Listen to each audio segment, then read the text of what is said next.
Sa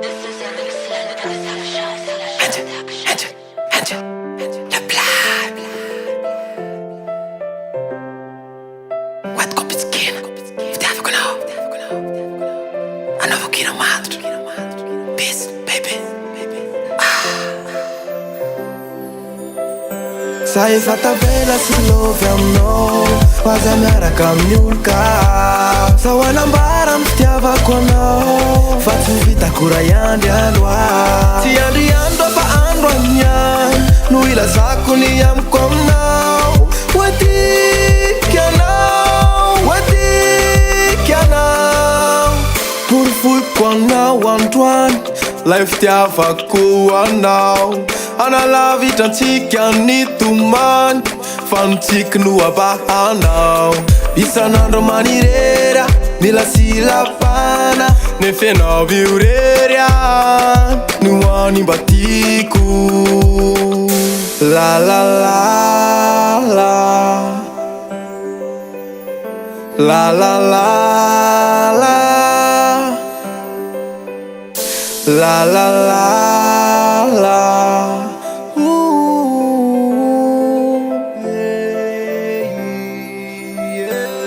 sa tavela sy lovy aminao fa za miaraka amin'ny olo-ka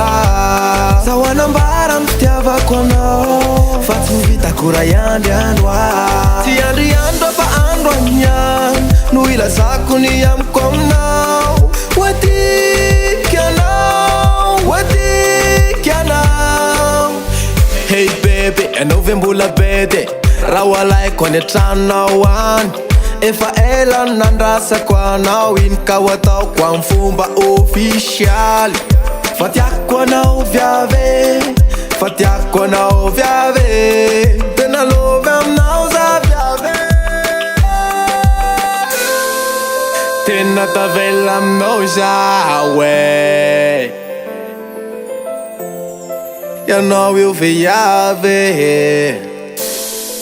lovy aminao zaho